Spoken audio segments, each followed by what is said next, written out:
Akhirnya ini melibatkan keluarga kami seluruhnya, bukan cuma suami istri, tapi juga anak-anak kami ikut terlibat dalam investasi ini, dan jumlahnya itu sangat-sangat besar sekali. Buat anak-anak kami itu bukan seluruh yang mereka miliki, tapi buat kami berdua itu adalah seluruh berkat yang Tuhan berikan selama puluhan tahun di dalam bisnis yang Tuhan berikan buat kami, printing business. Dan printing business plus hasil dari penjualan ruko.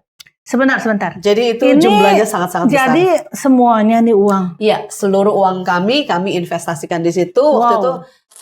Sahabat Crosstalk, bersama saya Grace Kusno dalam bincang-bincang Crosstalk berisi kesaksian tentang hidup anak-anak Tuhan yang sangat mengasihi Tuhan, rajin melayani Dia, namun menghadapi tantangan yang besar.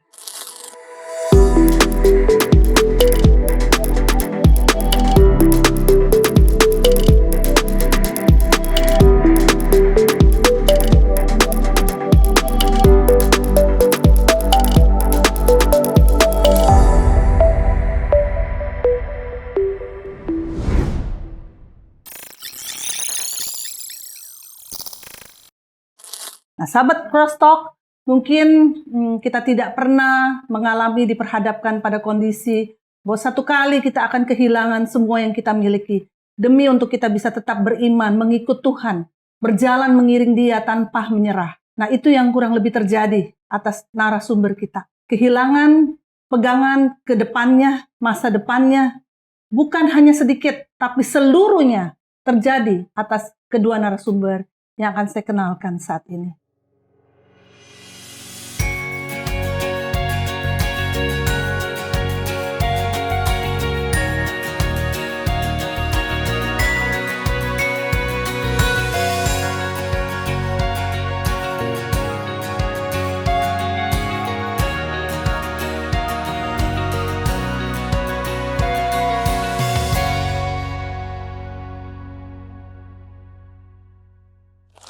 Ya, selamat datang. Thank you. David dan Gloria. Nah, kali ini yang diuji nggak gampang lagi nih. Rupanya kedua saudara kita, David dan sang istri tercinta Gloria Wi, ujiannya besar karena mau dipakai Tuhan dengan lebih besar lagi, lebih luar biasa lagi ya. Amin. Oke, saya seringkali sedih juga kalau mengetahui ini dan sempat ngobrol sama suami. Aduh, saya nggak kebayang bagaimana seorang David dan Gloria bisa tetap bersyukur, bisa tetap melayani, malah ambil sekolah Alkitab pula selama masa-masa sulit ini ya. Baik, mungkin lebih bisa diceritakan lagi, sekali lagi, kejadian hidup yang juga fenomenal ini kepada para sahabat Crosstalk, khususnya mengenai financial. Banyak sekali loh orang-orang yang terjerat penipuan. Sahabat Crosstalk, terlalu banyak sih saat-saat ini investasi bodong yang menjanjikan luar biasa, sampai kita lupa diri, seluruh uang pun kita berikan. Tapi apa yang terjadi? Itu adalah merupakan penipuan. Banyak sekali tidak kurang orang yang hidupnya hancur, sakit jiwa bahkan, mentalnya hancur luar biasa karena kejadian ini. Tapi kedua saudara kita telah menunjukkan respons yang berbeda. Haleluya. Ya, bagaimana? Siapa dulu? Mungkin kisahnya bagaimana bisa sampai ikut di dalam investasi seperti ini. Siapa mau mulai dulu? Ya. Mungkin ya David dulu ya. Okay. Ya, pada mulanya memang sebetulnya ya kalau dibilang salah, saya juga ada andil salah juga ya. Karena yang memberikan informasi untuk investasi ini sebetulnya mulainya dari saya juga gitu loh. Dari David dulu ya? Iya, waktu itu saya dengar ada keponakan Gloria yang bekerja pada satu perusahaan investasi. Dan kemudian dia cerita sedikit gitu ya. Dan saya hanya dengerin. Dan kemudian saya sampaikan. Ceritanya ke David maksudnya. Iya. Dan kemudian saya sampaikan lagi ke Gloria. Wah, ini kayaknya sih lebih bagus nih. Coba kamu cari tahu deh. I remember. Ya, siapa tahu ya kalau kita dapat sesuatu yang lebih banyak kan kita bersyukur dong gitu loh ya. Jadi saya akhirnya yang mendorong dia sebetulnya. Oke, lalu gimana? Coba. Gloria, sesudah didorong oleh suami. Sebenarnya part itu sih aku agak nggak terlalu inget ya.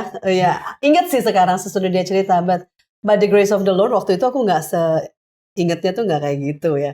Jadi intinya sesudah itu ya sekarang saya ingat. kemudian saya cari tahu karena dia bilang kan, ayo cari tahu. Jadi aku cari tahu, aku hubungi keponakan itu. Kemudian aku cari tahu gimana sih produk yang ditawarkan. Dan intinya kemudian dia menawarkan satu produk yang memberikan imbal yang menarik karena ketika dibandingkan dengan di tempat investasi kami sebelumnya, ini ada selisih yang cukup signifikan dari tawarannya. Jadi sebelumnya sudah ikut investasi lain Iya, investasi yang lain yang sudah dari sejak anak-anak bayi ya, dari anak pertama bayi, jadi udah benar-benar udah puluhan tahun dan itu aman. Iya, Oke. Dan kemudian waktu saya mendengar cerita penawarannya itu, kemudian disebut satu nama, saya pada awalnya of course nggak langsung tertarik ya. Kita bukan orang yang bisa terima begitu aja. Kita bukan orang yang senang menerima informasi dan secara gegabah langsung mengambil keputusan, bukan itu. Jadi kita selidiki dulu, saya selidiki dulu nama company-nya, siapa shareholder-nya, track record-nya selama ini seperti apa, dan sesudah melewati banyak research gitu ya. Saya juga sempat tanya ke menantu saya, dia juga pendidikannya baik ya dari Melbourne University tentang finance. Dia bilang juga, oh ini nggak problem, company ini nggak problem, dia bilang gitu. Nah sesudah saya menyelidiki ya sudah, saya bilang sama dia oke nih gitu company-nya. Ya dan akhirnya akhirnya kita setuju dan dia menjanjikan cashback. Ponakan saya itu.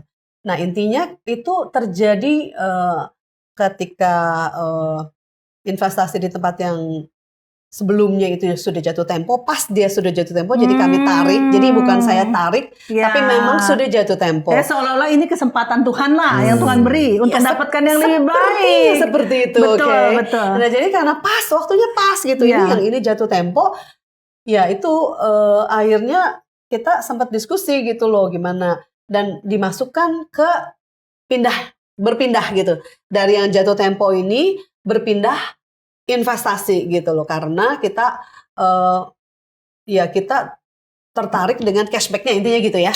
Dengan cashback. Boleh tanya yang diinvestasikan itu murni pindahan atau ada tambahan lagi dari yang dimiliki? Ada tambahan lagi. Jadi awalnya hanya dari investasi yang dimiliki, tapi kemudian saya tambahkan lagi dengan tabungan dari tempat lain.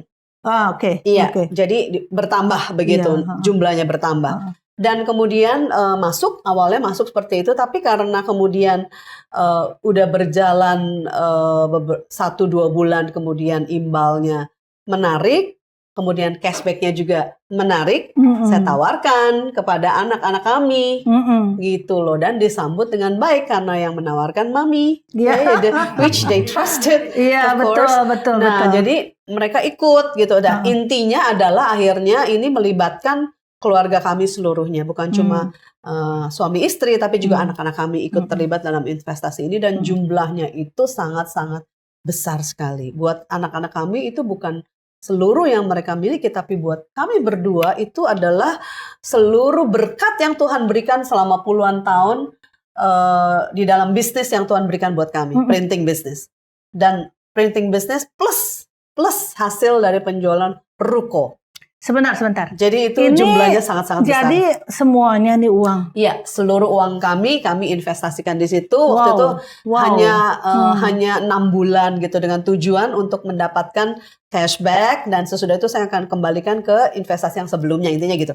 Tapi ternyata sebelum 6 bulan terjadi sesuatu, dan kami diminta untuk perpanjang. Dan sesudah itu terjadi sesuatu lagi, bukan cuma diperpanjang, tapi kami menerima pemberitahuan bahwa benefitnya tidak akan diterima lagi, mulai dari saat itu dan seterusnya untuk waktu yang tidak ditentukan, dan juga kami tidak bisa menarik seluruh uang kami.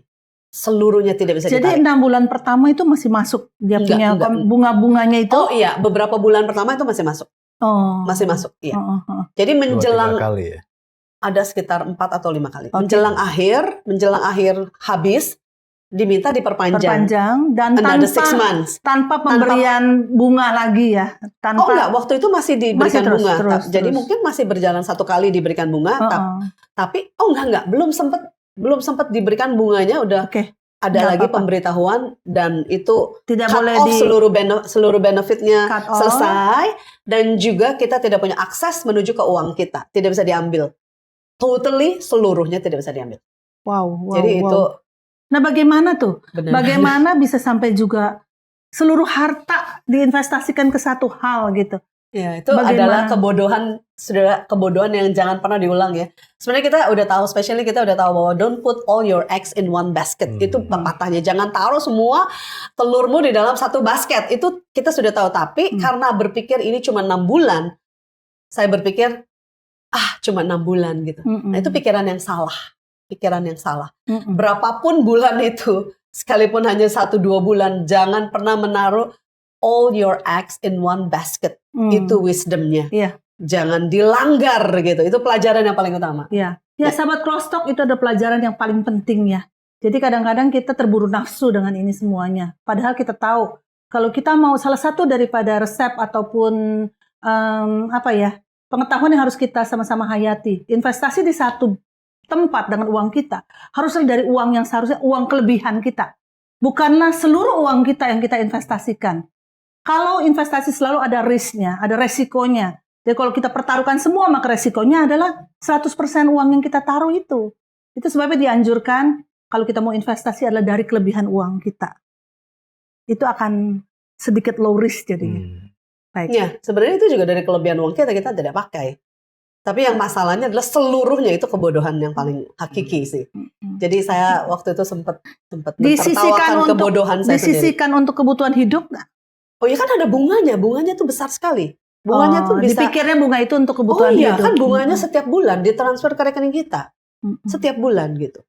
Nah, itu begitu dapat surat yang berikutnya itu langsung sudah stop. Baik. Benefitnya stop. Ya. Oke. Nah, setelah tahu itu, itu ada big storm coming. Seperti such a big storm, benar-benar bukan storm lagi, hurricane ya, itu benar-benar angin ribut, angin puting beliung. Iya. Gimana tuh Bu Gloria? Sampai pingsan atau nangis meraung-raung atau bagaimana respons yang ada?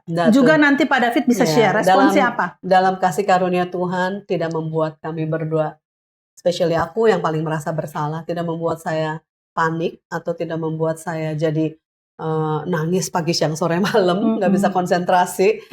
Terus kemudian membuat saya jadi membuat saya jadi susah tidur. Tidak sama sekali. Tidak membuat saya kehilangan pengharapan, kehilangan damai, kehilangan sukacita. Tidak, saya masih tetap melayani Tuhan. Itu luar biasa. Ya, jadi itu kekuatan Tuhan. Itu kasih karunia Tuhan. Karena saya tahu bahwa sepertinya saya merasa ya diizinkan Tuhan ini, kita ini sedang diuji gitu loh. Karena pada akhir zaman ini Tuhan berkata bahwa segala sesuatu yang bisa diguncang akan diguncangkan Tuhan, supaya tinggal tetap apa yang tidak tergoncangkan. Supaya di sini kita melihat bahwa ya, saya melihat kalau misalnya kalau mau dari kacamata Tuhan mau melihat sebenarnya dasar hidup kita tuh apa. Kalau kita hanya mengandalkan keuangan kita, hanya mengandalkan kekayaan kita, begitu kekayaan itu diambil, selesai imannya. Yang keluar adalah apa? Sungut-sungut, yang keluar adalah kepahitan.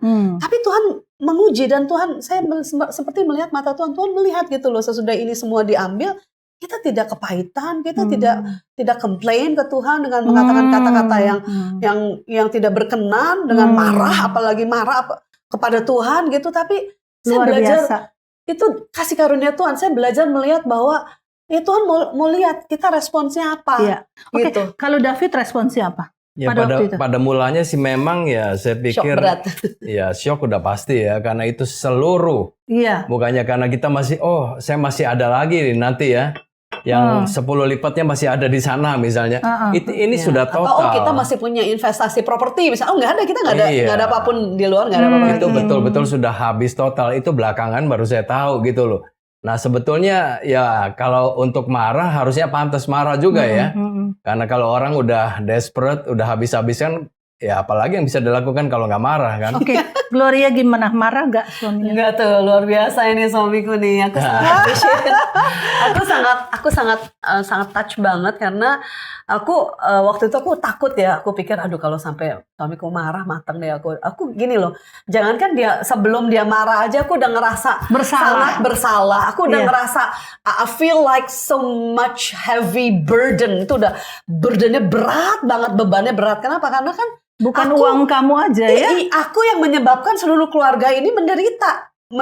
Bayangkan kita kerja keras puluhan tahun loh ya. Suamiku setiap hari kerja keras dari pagi sampai sore di perusahaan printing itu. Iya. Dia kan bagian produksinya, dia yang paling bekerja paling berat. Kalau saya mengelola keuangan, saya mengelola customer. Saya bekerja ya bekerja Jam juga kantor tapi lah ya. iya, tapi kalau ini dia yang produksi, yang berdiri dari pagi sampai malam kontrol produksi. Ini adalah orang yang paling patut merasa marah begitu dengan apa yang saya lakukan, tapi dia tidak marah. Luar I'm so biasa. thankful. Dia nggak blaming saya, nggak nyalain saya, nggak bilang gara-gara lo ya. Ini keuangan kita habis, saving kita habis gara-gara kamu. Ini bahkan anak-anak ini terlibat misalnya, kan bisa aja marah kayak gitu. Aduh, saya nggak dimarahin aja, saya sudah menghabisi cukup waktu di malam hari dia tidur, aku nangis sama Tuhan, ampuni saya apa saya ini greedy ya. Aku cek hati aku loh Tuhan, tapi aku tuh nggak greedy, aku ngerasa wajar gitu loh. Saya mengharapkan return yang masih wajar, bukan return yang misalnya menjanjikan keuntungan di langit yang misalnya Betul. 1 tahun 20%, Baik. atau 17 atau 12. Ini returnnya masih antara 8 sampai 8,5, masih wajar sekali gitu. Saya bukannya nggak bergumul ya, saya bergumul banget dan saya berbeban banget karena saya dalam tanda kutip menjebloskan, membuat keluarga saya, anak-anak saya ikut menderita, dan itu penderitaan besar buat saya pribadi ya.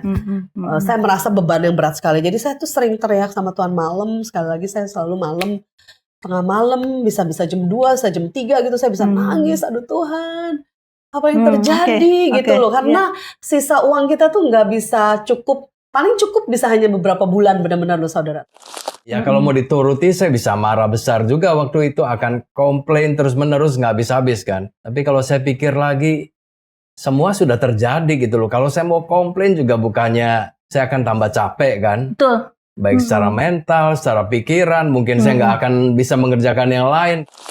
Sahabat Crosstalk, agar kesaksian ini dapat memberkati lebih banyak orang, yuk like and share video ini kepada keluarga dan teman-teman lainnya.